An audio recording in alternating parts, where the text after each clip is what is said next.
Firstly, I want to acknowledge the traditional owners of the land upon which the Sydney Central Branch operates from, and from where I am at the moment, the land of the Gadigal clan of the Eora Nation.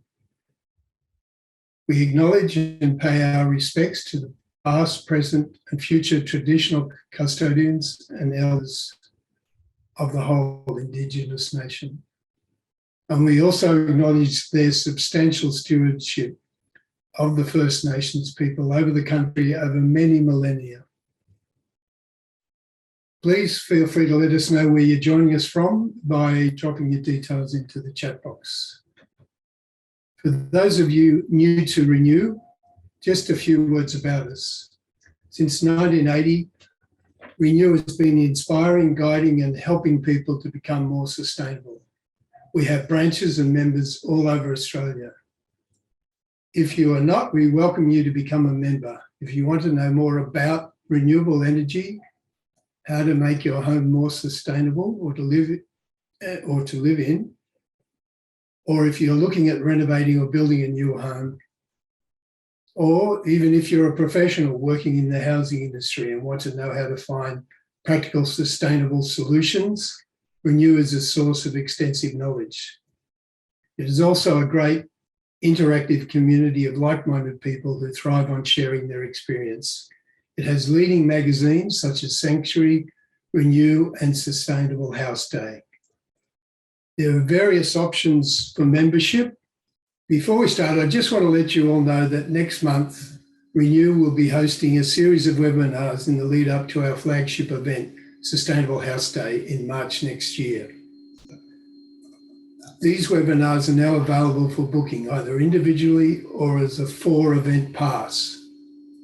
And they're covering the basics of sustainable design, Sustainable Design 101, where to start, what is low energy design, the basics of sustainable building materials and energy efficient appliances and systems.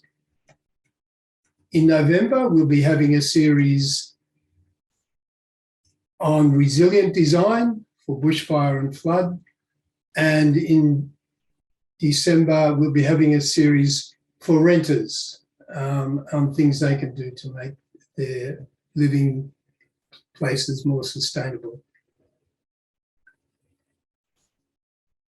Tonight, though, we have the pleasure of welcoming Gavin Gilchrist, who is the project manager and founder of Inner West Community Energy Group Incorporated, a group that for the last 4 years has helped promote renewable energy in Sydney's Inner West,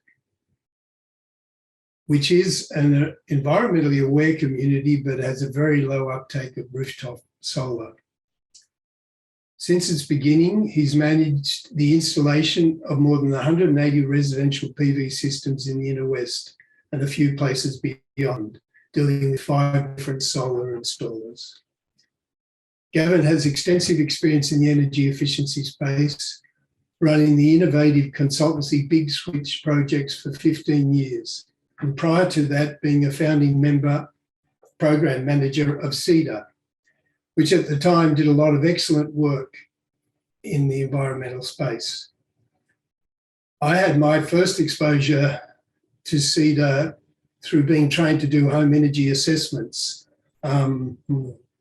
probably 17 years ago now, but I found it to be an excellent organisation. Gavin has written a book which is quite prophetic back in 1994 called The Big Switch, Clean Energy for the 21st Century.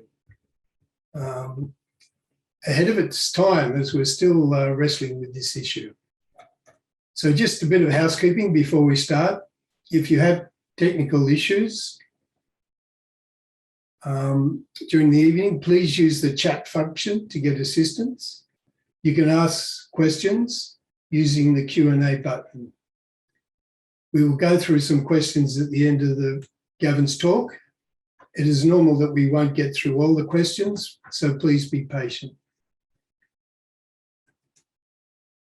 For the Q&A session we'll have after Gavin's talk, we'll be joined by one of our very own committee members, Vasilios Diotis. Vasilios holds a Master of Photovoltaic and Solar Energy from UNSW and a Master of Engineering in Energy from UTS. He also has a Bachelor of Mechanical Engineering from the University of Newcastle. He's been a member of the Smart Energy Council and the Australian Institute of Refrigeration, Air Conditioning and Heating. So he will bring a fair bit of experience to the discussion. We will be recording the presentation, and that should be available on our YouTube channel in about a week. Once it has been uploaded, an email link will be sent out to all participants. I'll now hand over to Gavin. Thank you.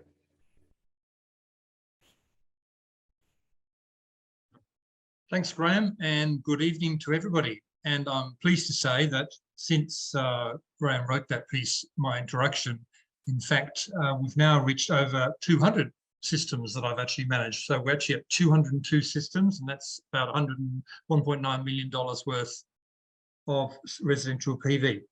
So as Graham said, we are a community energy group, and what I'd like to do tonight is explain our process to you, how we run a community energy group here in Sydney's Inner West, and try and draw out some of the reasons we do those things, and then give you my top 10 tips for buying residential solar in 2022 and indeed 2023.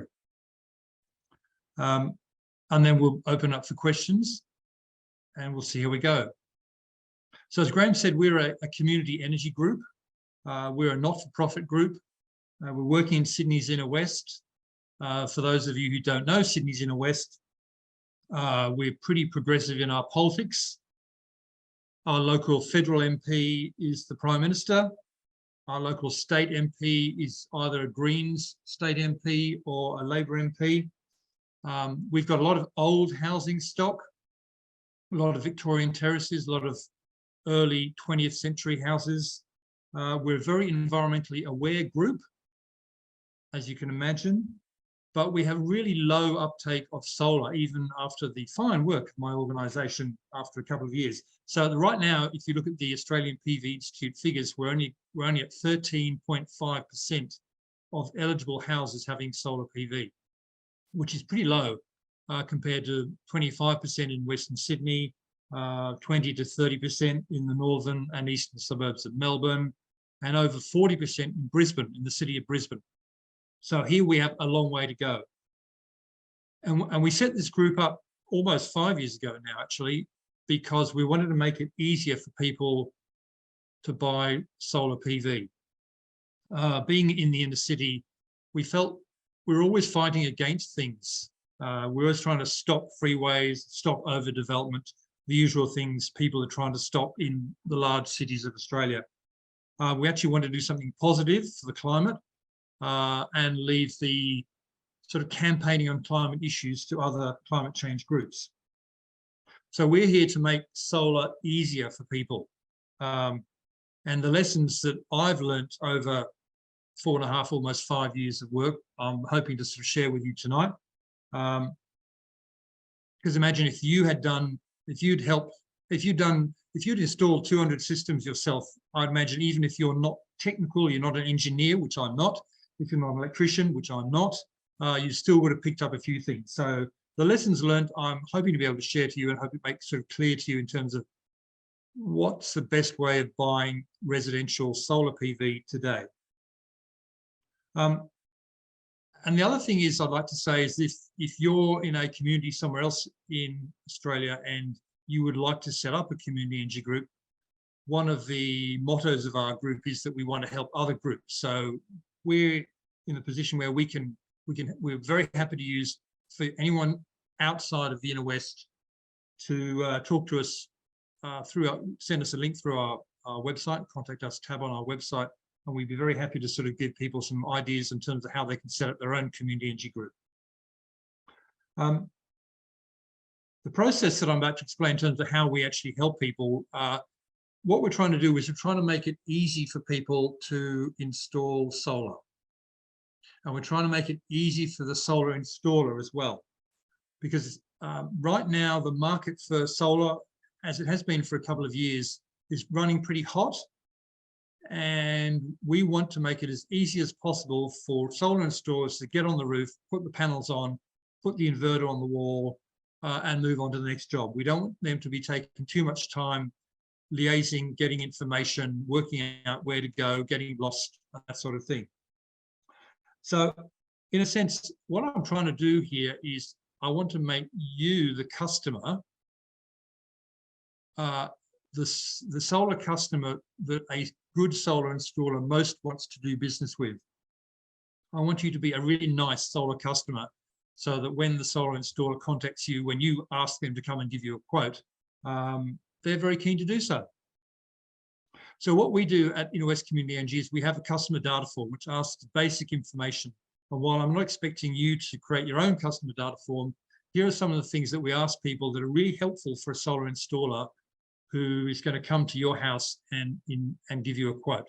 So basic things like your name, your address, your phone number, something called the National Meter Identifier, the NIMI, which is on your electricity bill. That will become important later. We want to know how many people live in the house.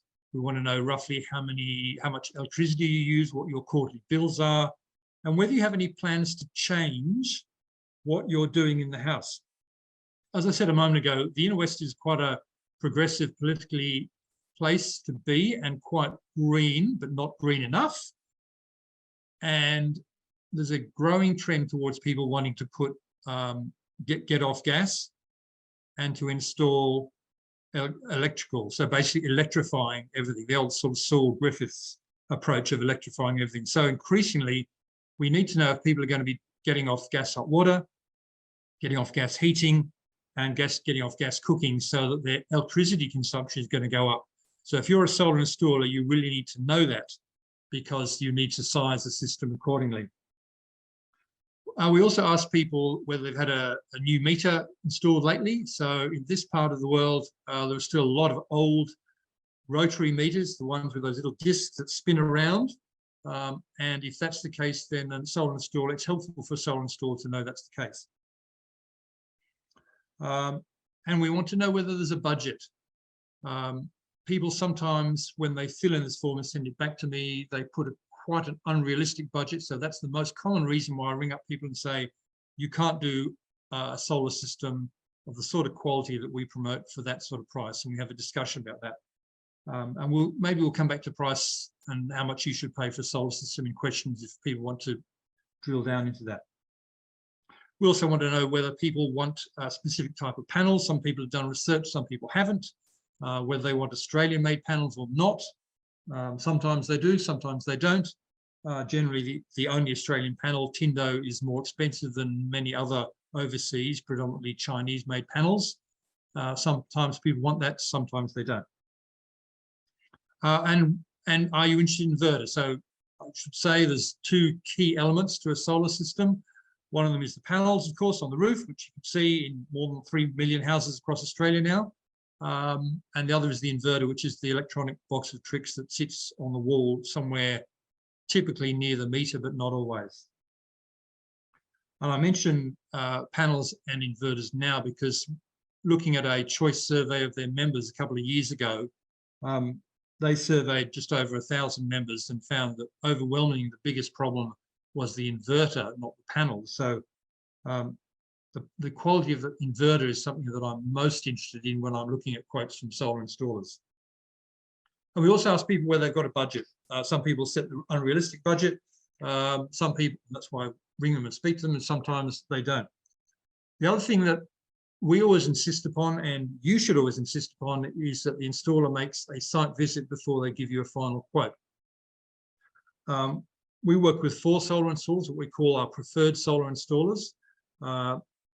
Some of them, there's 2 ways they do this. Sometimes they do a quote by looking on Google Earth or other online imaging systems and drawing an initial design that way, based on the information we sent them, send that to the customer and then have a discussion about that draft quote.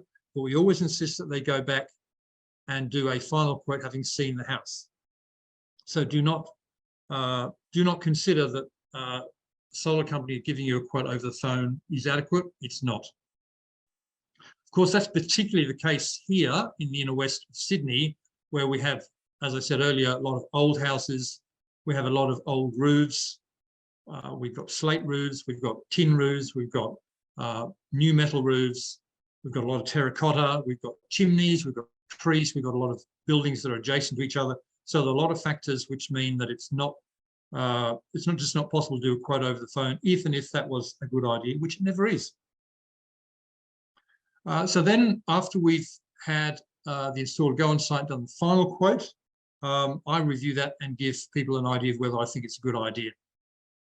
And as you can imagine, having done it more than 200 times, I've got a reasonable idea of what's going to work for them, whether it's the sort of size they're expecting, and whether it meets the requirements that they spelt out in their customer data form. Having done it over 200 times, I'm proud to say, pleased to say, we've had actually no issues with any systems that we have facilitated. The one issue that I can think of that we have had was with a battery. And that was a battery that didn't work before it had even been taken out of the box. So I don't think we could be blamed for that one. So that's our process of gathering information, gathering pictures of the meter board so the installer knows what meter is. So the idea is that before the installer even goes to the house, they've got a pretty good idea of what they're looking for. And that's really helpful for them. It means there are no surprises. And by and large, people don't like surprises, unpleasant surprises. One thing that has happened with people in the inner west is that they've got a quote for solar over the phone. The system has been subcontracted to another company. The subcontractor has turned up and said, "Ooh, mate, that's not what I was expecting. I can't do that roof." And they've just headed off because they are subcontractors who are working to a fixed price. And if the quote is not what they're expecting, they're going to lose money on that. And obviously that's not desirable for them. So having explained our system, I just said that if you're interested in using something like this and setting up your own community energy group, do get in touch. I thought it'd be useful for me to come up with Gav's 10 tips for buying solar today. This is my opinion. This is based on my experience. I'm really happy for people to sort of challenge these ideas. I think that would be great. As I said, I'm speaking more on behalf of the consumer rather than the installer, while acknowledging that in the work that I do with Inner West Community Energy, the installers are my single biggest stakeholder other than the customer. So here are my top 10 tips. My first tip is, and we'll put these in the chat later on in the evening. My first tip is to remember that you are the boss. Stay in control. You are actually paying someone to provide a service. So it's really important that you remember that you need to control what you buy, when you buy it, and how you buy it. So don't be pushed into something that you're not sure about. Some solar companies, unfortunately, have been somewhat pushy and have been pushy. Do not be pushed into this. Stay in control. With a bit of knowledge, you'll feel much more in control than perhaps you might at the start. And hopefully some of the knowledge that I'm going to be sharing with you in the next few minutes will help you do that. So my first point is you're the boss. Second tip is know your house and your household. What sort of roof do you have? What's its condition? Which way does it face? Obviously, does it face north?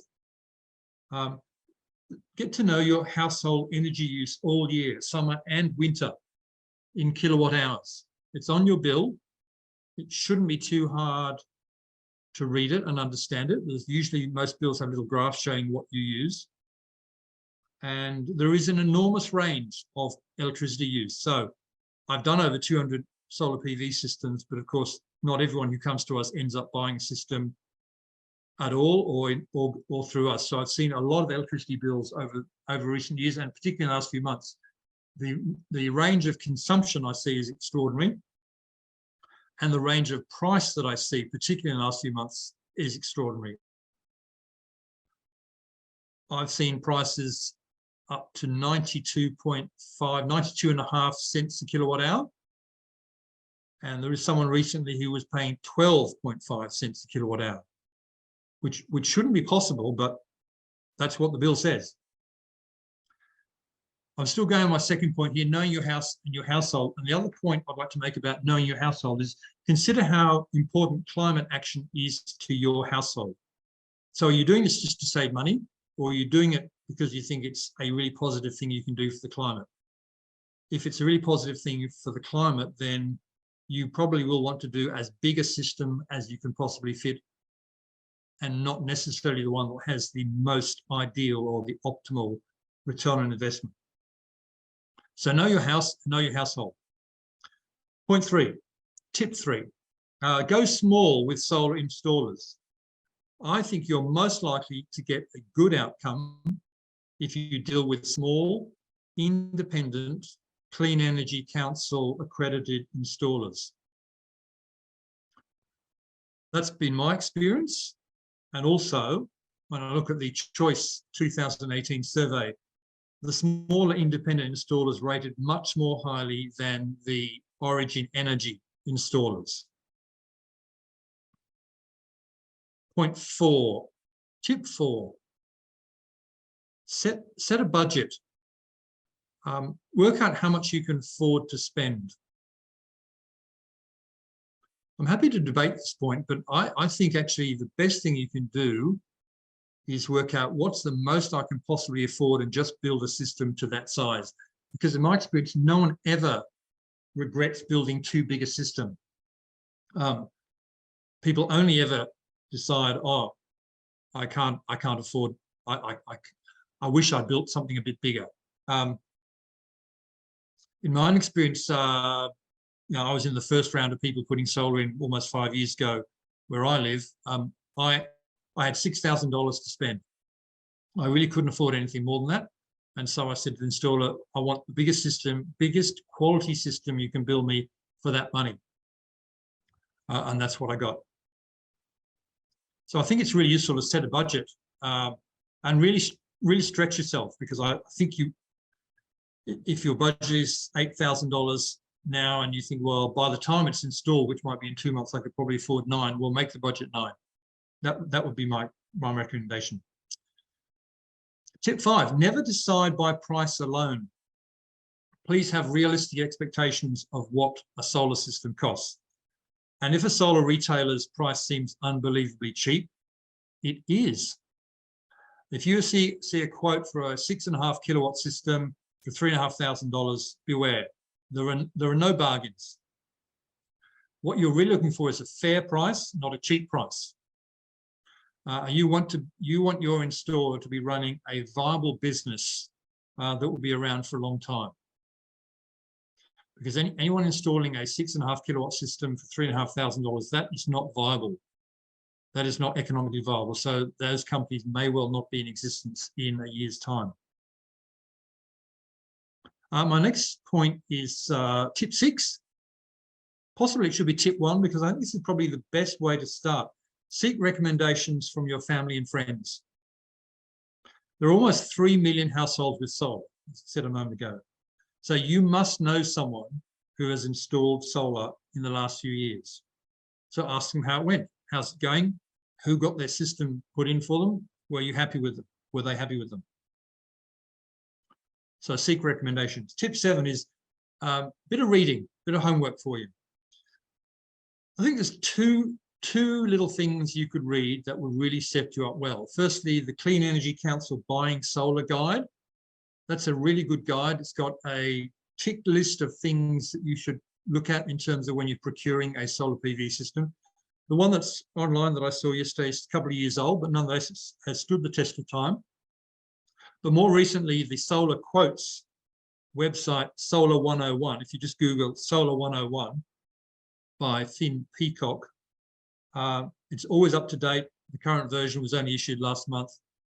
That will take you about 15 minutes to read. And really, it's a fantastic guide to going solar. My 8th tip, consumption monitoring. Really insist on monitoring consumption. So all solar apps that you can get with a solar system these days, as far as I know, have an app that will show you what the system is generating. But as Alan Peers wrote in his recent column in Renew magazine, renewable energy is not enough, we must reduce consumption too. That is, if you put a solar PV system in and it's generating beautifully, and that's great, on the generation side, everything's going well, but you are simply wasting vast amounts of energy because you're leaving fans on in the bathroom and the kitchen, you're leaving the lights on all day, you're leaving heaters on with the doors open. That is not a good, sustainable outcome. So I would strongly suggest that if you're having a solar system installed, you get some sort of consumption monitoring system as well. Either that will be in the app that comes with the solar PV system with the inverter, or you could buy a standalone system like Solar Analytics. My 9th tip is it's the installer that matters, not the equipment.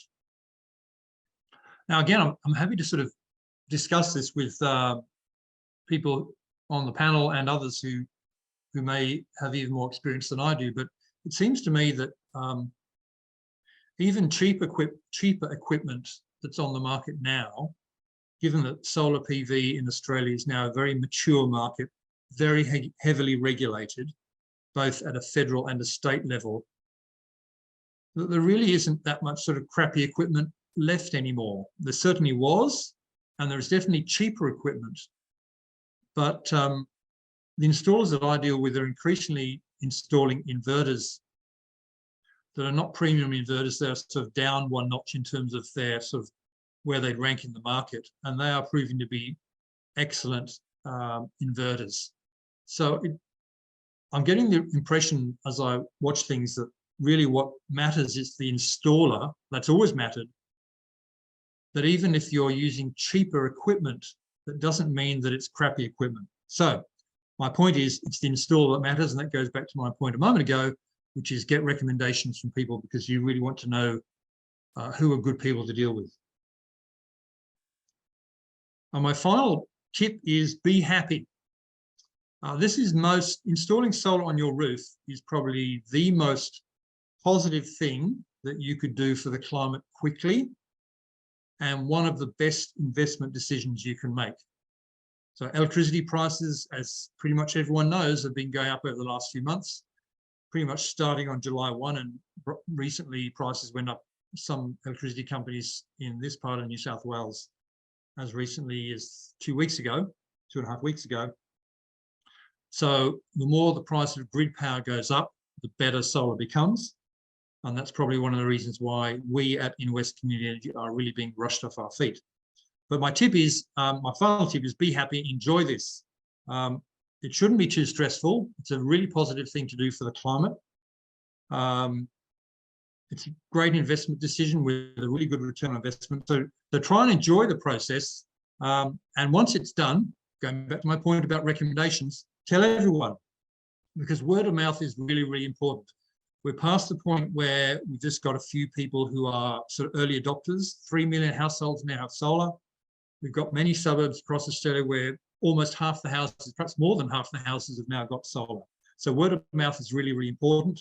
And if we are to accelerate the energy revolution, which is what we all want in Renew to happen, it really needs to be driven by the consumer. We cannot afford to leave it just to government. It's a really exciting time to be installing solar. Solar systems, as I said, are now really reliable, good return on investment, very quick thing to do to sort of take action on climate. We've got electric vehicles coming along, batteries coming along, community batteries. Electrifying everything is really beginning to take place at an enormous pace. So it's a great time to be doing solar. So I think that's where I'd like to leave it. Those are my top 10 tips. Graham, should we now throw to questions? Yes, certainly, Gavin. Thanks a lot. That's a good positive note to end on too, that, you know, with all this change that's happening, can be a lot of good that's going to come out of it. Yeah. We have quite a lot of questions. If I could just ask people, quite a few people are dropping their questions into the chat box. If possible, can you please put them into the Q&A box? It's just much easier for us to keep track of them. Now, the first question is, unfortunately, we seem to have a problem with our name allocation. And so some of the questions, we won't have the person's correct name on it. So I'm apologising for that. But we have a question, it's more about EVs. And the question is, in Europe, there are bi-directional EV chargers that allow you to use the car battery to store energy from PV systems. And the follow-up question was, do you know of any suppliers of these chargers in Australia or a company that plans to make them available? I think they probably are available. I don't know if we have the capacity to answer that question tonight. Would you know, Vasilius?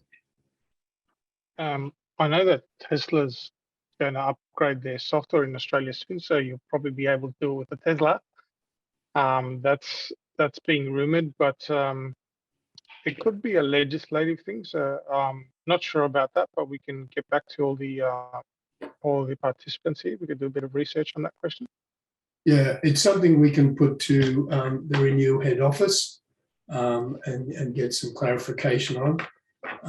You might even, if you access the Renew website and put that question or put bi-directional EV chargers into the search tab there, you might find some articles come up that may address it. There may also be an issue there in terms of sort of Australian codes for batteries. I was talking to a solar installer today who said there's a clear Australian code standard for batteries, obviously, which is why batteries are now being put in at increasing numbers. But his understanding was there's actually no code for using your vehicle as a battery and feeding your vehicle battery into your house, back into the grid. I'm not sure whether it's true or not, but I think there probably are some standards and code issues that haven't quite been addressed yet, and hopefully they will soon. Yeah, and batteries are a big discussion because a battery itself doesn't save energy, it sort of manages energy, you could say. You waste 10% of energy going in and 10% coming out. So it's really more for energy and peak demand management, but it is a big topic, which we should cover at a later date. Yeah. I guess in summary, for those who don't know, bi-directional means that you can use your PV system to charge your car battery and then at night draw power back from the battery in your car. So consideration of EV in terms of when you're buying a system, if you're looking at buying an EV, it can have quite an impact on the size of the system you may need to buy. But that's not really the topic we're here for tonight. The next question is just straightforward. I'll call the question about the actual cost. A question on the current price range for a 6 kilowatt system. What would you expect to pay for a good system? Shall I answer that one? Yes, Gavin, please. Yep. Yeah. Well, I guess people are asking about a 6 kilowatt system because sort of the 6.6 kilowatt system has become, to a large extent, sort of the industry standard for a whole range of reasons, often because in many parts of Australia, sort of 5 kilowatts is the maximum that you can feed into the grid on a single phase system. Look, I see a huge range of prices for systems that size. So I have seen systems that end up being sort of less than $1 a watt, in other words, under $6,000, or under six, if we're talking about 6 kilowatt system, under $6,000, which is unusual. But if you had a sort of new flat metal roof facing north with the meter board quite close to that part of the roof, so the short cable runs, easy access to the roof, you might get away with a system of that size, a quality system, for about $6,000. More likely, from the systems that I see, and I know prices range quite considerably around Australia, more likely to be something like $8,000, I'd say, maybe $9,000. I've seen higher prices than that, and I've been happy to sort of endorse them because I can see that there's all sorts of complications. So that's quite a big range. I know so it's not really that helpful, but typically what I say to people is, the sort of quality systems that we try and facilitate in my group, the minimum budget you want for a system is $6,000. I think it's worth also saying, if I could just add on that, that the way the rebates work with the STCs, the bigger your system, the better value you get. That's partly the reason, and part of the reason is there obviously, for any solar installer, there are fixed costs in terms of getting there and setting up the team, and the bigger the system, the cheaper it gets per watt. So again, you know, if you can stretch your budget to the max, you'll get much better value. Thank you. I'll second that. I agree. I confirm that these are the prices that I've seen for a good quality system, around $1 minimum to $1.30 a watt, depending on the conditions of the site. So yeah. So the next question is from Peter Anliker. He's thinking of a 6 kilowatt system again, maybe doubling up, maybe including a battery. Is it better to have 2 small inverters or 1 big one for the above? Well, Vasilios, can you answer that? For smaller, it's usually best to have 1 inverter. Like these days, batteries, inverters, they have like 2 power point trackers. So it's essentially 1 unit divided into 2.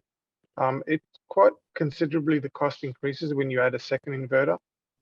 Moreover, just because you have a 5 kilowatt inverter doesn't mean that the panel sizes are limited. So you could probably go 20% above the panel size. So you could probably go with a 5 kilowatt inverter, you'd go with a 6.6 or a 7 kilowatt system.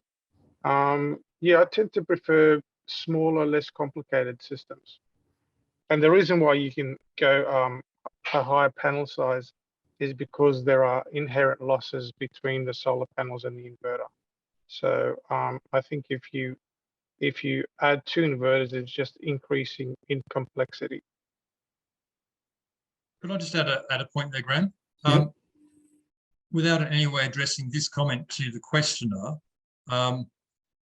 for other people listening to that sort of question, I would say this, you know, I think if you're going to invite someone into quote on a solar system or solar plus battery system, you've got to have some confidence that they're going to come up with the right design. So you don't need to know whether the answer to that question, I would suggest, in general terms. I mean, some people, like the questioner, might like to know the answer to that. But as a typical household, you've got to give, if you don't trust the installer that's going to come up with an optimal design for your system, for your house, then you shouldn't be inviting them onto your property to quote. Okay, the next question is, any suggestions for estimating any energy consumption for a new energy efficient passive house? I would suggest you would go to your passive house designer. Their program will make an estimate of what the energy consumption is. They have a target to meet.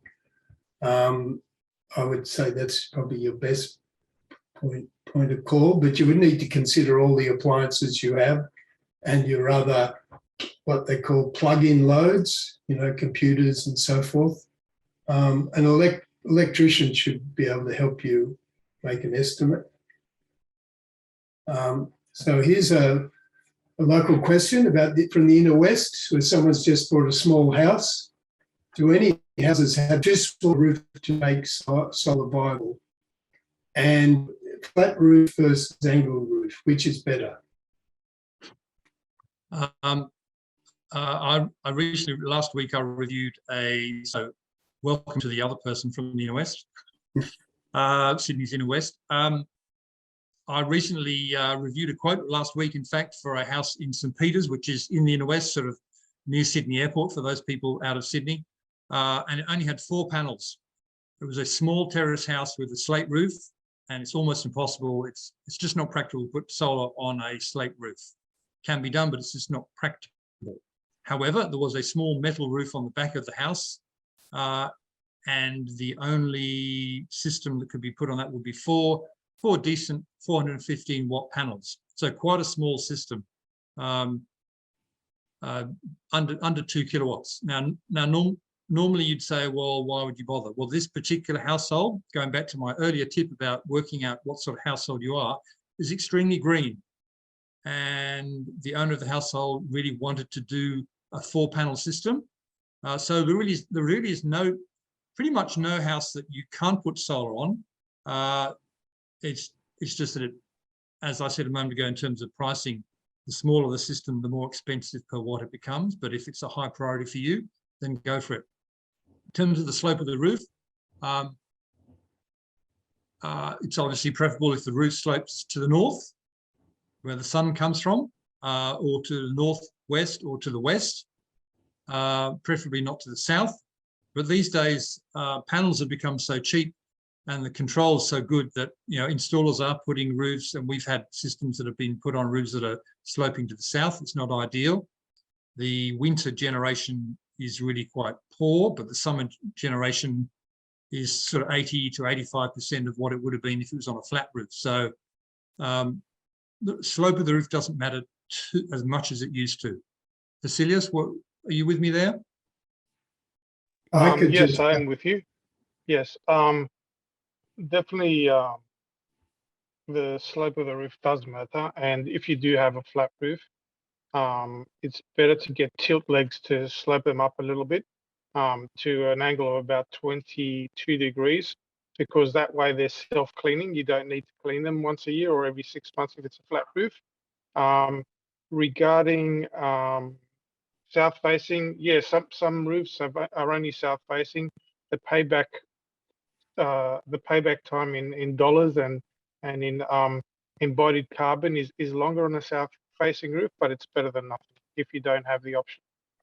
Yeah. The next question is, Gavin, what are the typical things that go wrong with inverters? I actually don't have a lot of experience in things going wrong with inverters. Sometimes the displays go wrong, sort of the digital display, but most new inverters don't have a display anyway. That's one of the reasons why they don't, because the LCD display was the thing that went wrong the most. I'm not exactly sure what goes wrong, but they are a box of electronics.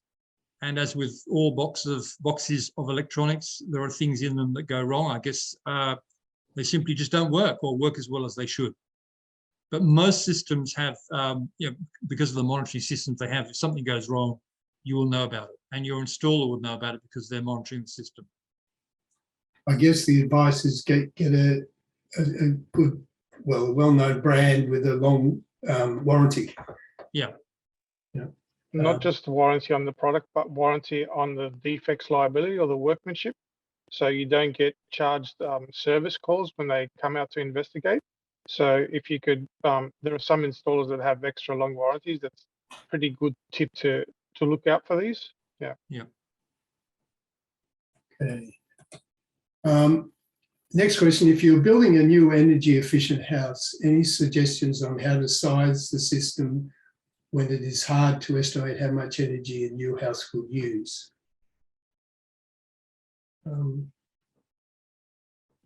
Yeah. I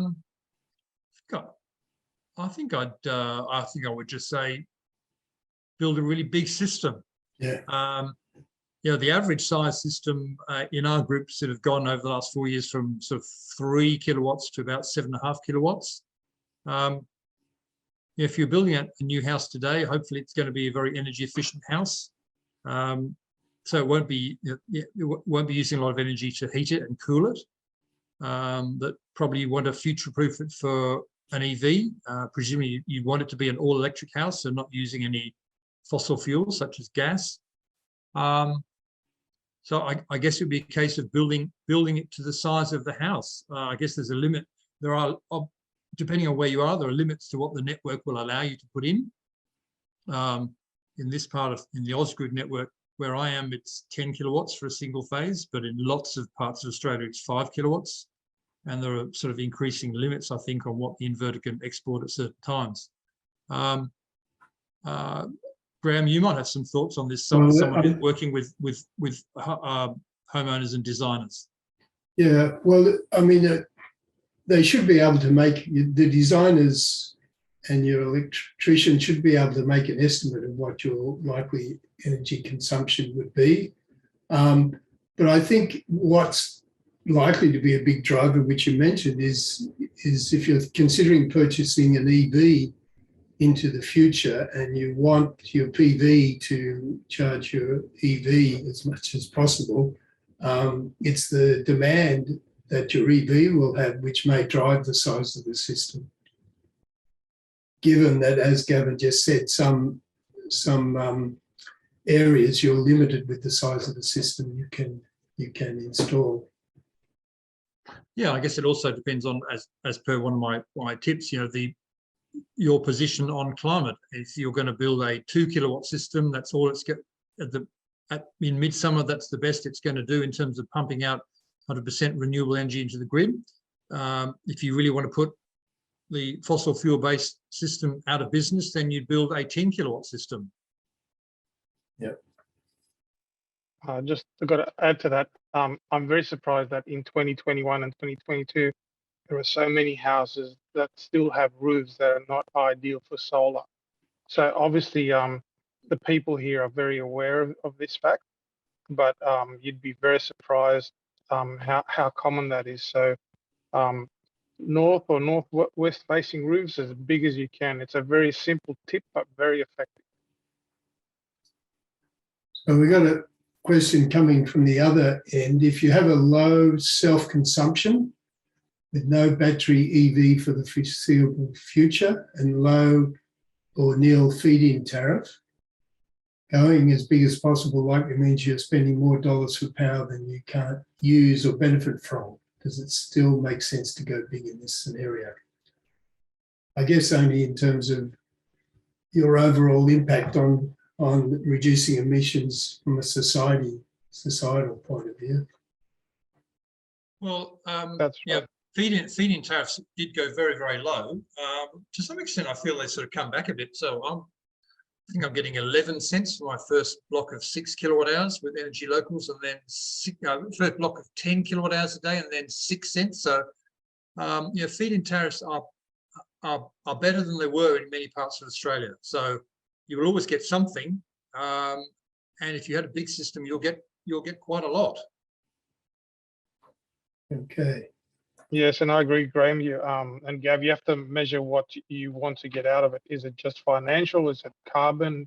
I mean, obviously, if you want to make a big impact in terms of CO2 reductions, then the feed-in tariff doesn't really matter to you that much. Yeah. God, let's make a quick point about feed-in tariffs. People who've seen ads from various companies promoting very high feed-in tariffs, just remember that feed-in tariff is only one part of the game.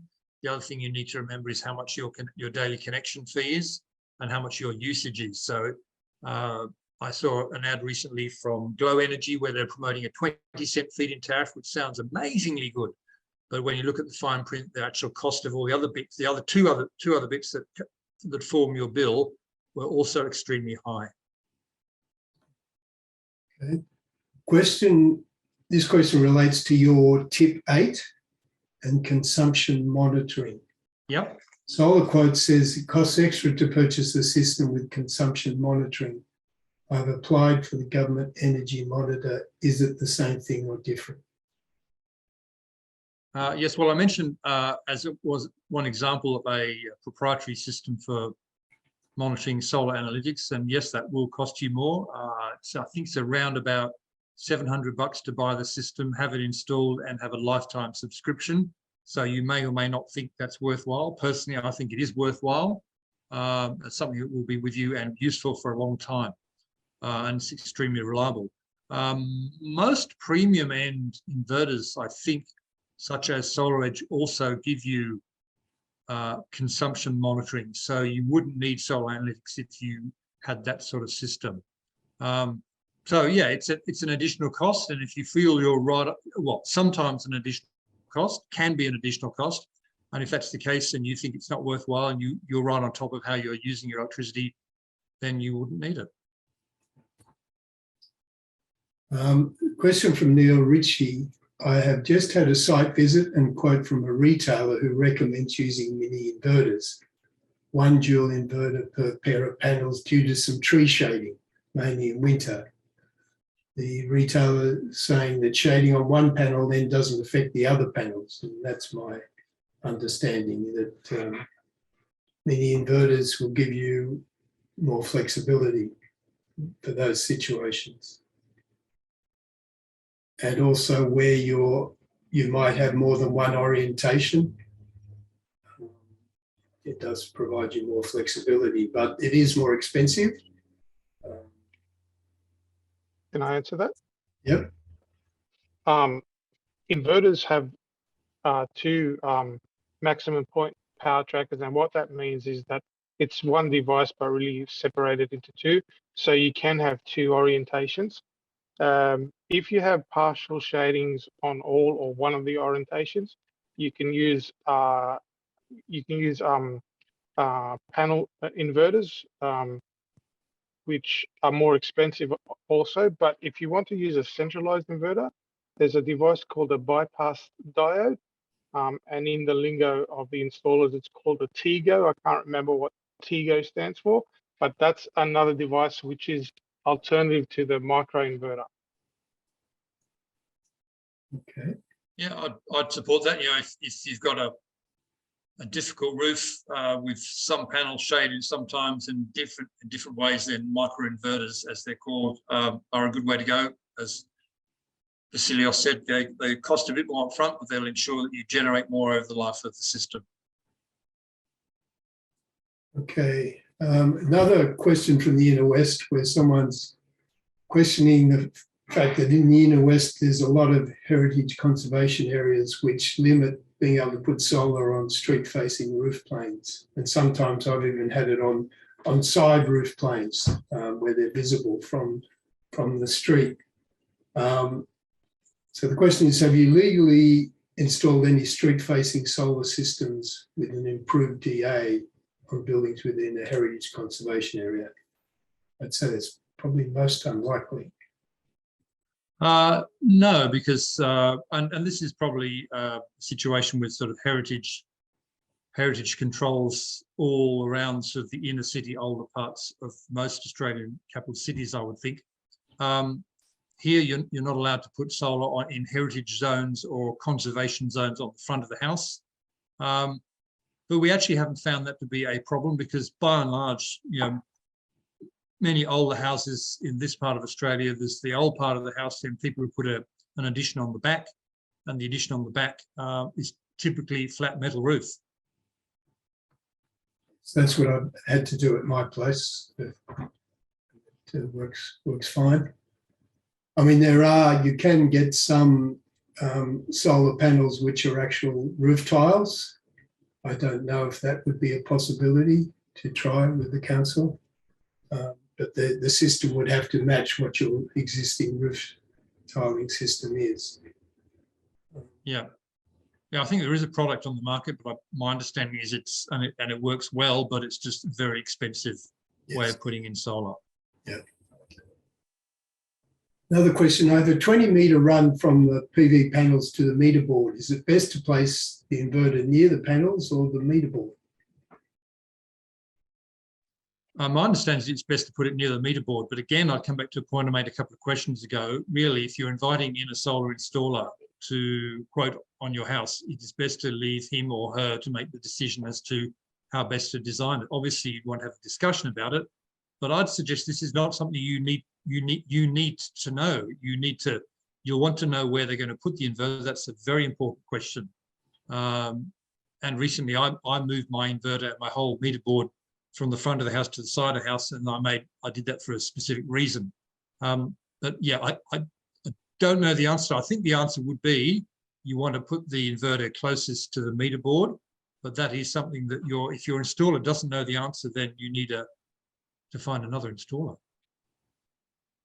Yeah, and from an engineer's point of view, it's best to have small cable runs, DC cables, like from the panels to the inverter, they're DC electricity or direct electricity. It's best to have smaller runs in that case. So if you can, it's best to have the inverter as close as possible to the panel if possible. Okay. Following on from another one of your key points, that it's the installer that matters, not the equipment. Yep. Chris Faulkner knows, is there a number of organisations where reliable installers may be listed or found? I mean, you can look on the Clean Energy Council website and look for installers there. I don't know if the Storage Energy Council, they used to have a rating or a higher accreditation level for installers. I'm not sure if that's still functioning. Any other suggestions? Well, yeah. Well, I said the first place to start would be make sure they are Clean Energy Council accredited. The installer is actually Clean Energy Council accredited. And you can do that by going to their website and then searching by your postcode as to the nearest installers near you, and they can be either accredited be designers or installers or both for either PV or batteries or both. Then once you've found an installer that's sort of in your area, I would suggest you could then find their website, have a look at their website, make sure they look, there are names there in terms of who they are and who owns the business. And then I would suggest you do a bit of a Google search. You can find Google reviews. There are reviews on Solar Quotes, possibly Solar Choice as well. But I really would go back to one of my recommendations, which is to ask around. There are so many systems out there. There are so many busy solar installers. You must know someone who's put solar in the last year or two. But if you don't, use what I just suggested. Yeah, sorry, could I also add to that? Yeah. I agree with Gavin about the clean energy accredited installers, but a recent development is the clean energy accredited retailer. So that's where a whole organization's accredited with the Clean Energy Council, and that's another thing to look into a company. Also, I found that if the company has been around and their ABN has been active for a few number of years, that's also a good sign of a quality company. And if you really, really wanted to dig into this, if you were very suspicious, in New South Wales, so obviously you need to be an electrician to be an accredited installer. The Office of Fair Trading, you can search by their ABN or by their name to see when they became a licensed electrician, and you can also search to see whether they've had any sort of demerit points for any naughty behaviour. The next question is there any extra benefit to facing panels east, north and west if you have a large flat roof? I guess it depends on your circumstance and what you need the power for.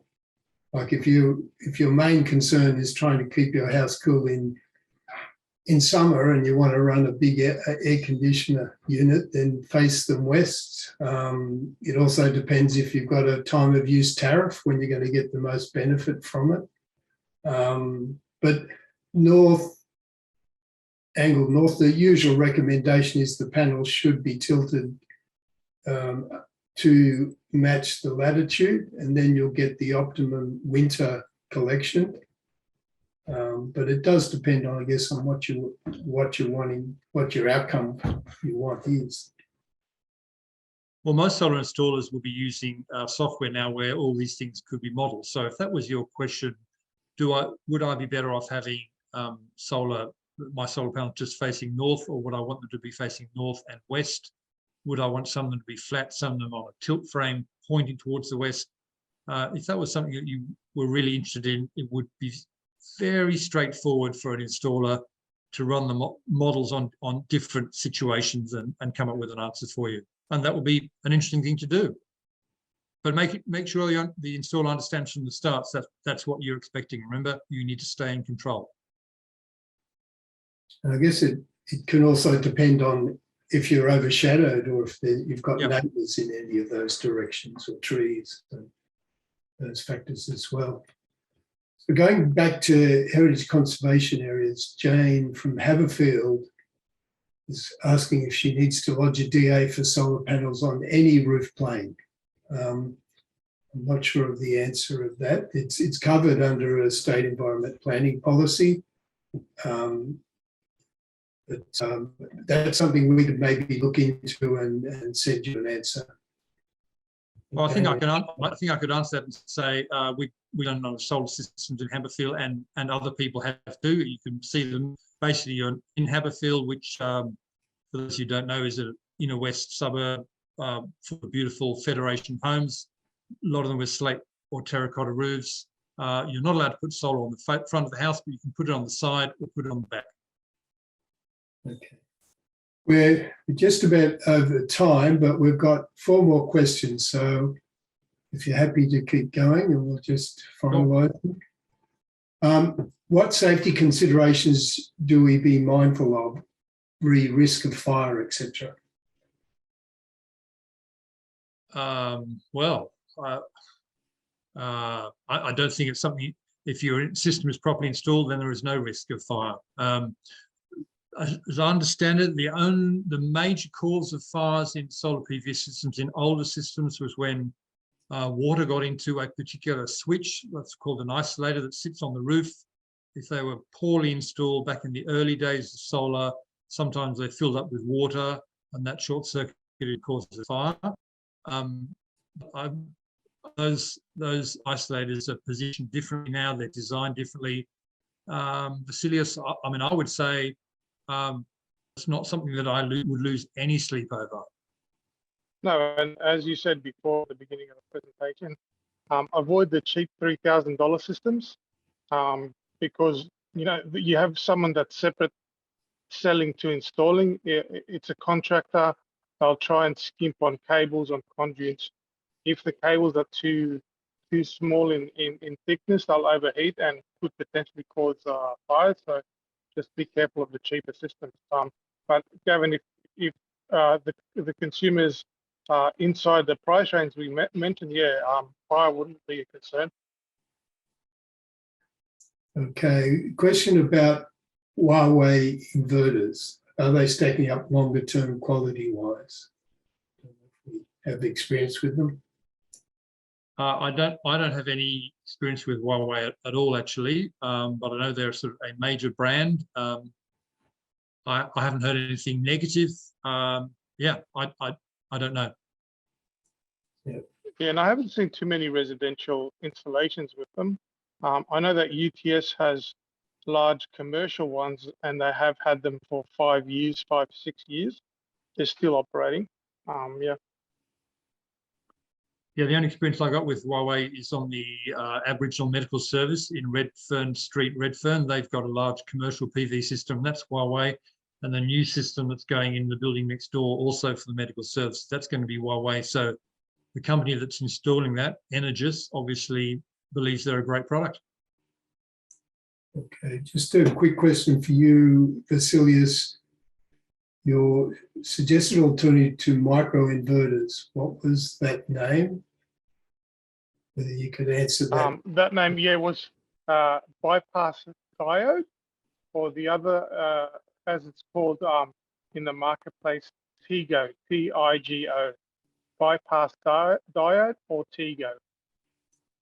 Okay, I've got one question that's come in through the chat. It's someone who's had a solar system for 18 years and planning for a bigger system in 1 to 2 years to coincide with electric cooking and electric vehicle purchases. The first inverter they had was an Australian-made electronics, lasted 10 years and far beyond repair. Only one panel had a partial failure, which reduced output of the string by 1/3. The panels are still delivering 80% at last of the original ratings. Very impressive lifespan. The question, since they still work, is there some organisation that puts used panels to use, perhaps where there is plenty of land? Yes, there is a number of the solar installers that we deal with at Inner West Community Energy when they're taking off old systems, and increasingly we're putting big systems on where there used to be a small system that was typically 1.5 kilowatts or 6 panels. Yes, I'm not sure who does this, but there is a system from Sydney, and I'm sure will be the case in most cities, whereby someone is gathering up old panels and sending them off to third world countries in Africa, where they're very happily being installed. Yeah. Okay, well, we've gone through all the questions, so that's been very good. And I'd like to thank everyone for putting their questions in and all their comments in the chat. There's some really good feedback there. As mentioned, we will post a recording of this event on the Renew YouTube channel. And so I'd like to thank Gavin very much for coming and talking with us and sharing all these experiences. And it's interesting to hear about the Inner West Community Energy Group. Hopefully it may inspire people in other areas to set up similar groups to help the increase in solar on a local basis. And also to thank Vasilius for adding in with his expertise. I'd also like to thank David in the background, who is our tech expert and makes sure these events run smoothly. Anyway, I'll say good night at this point and thank everyone for coming along.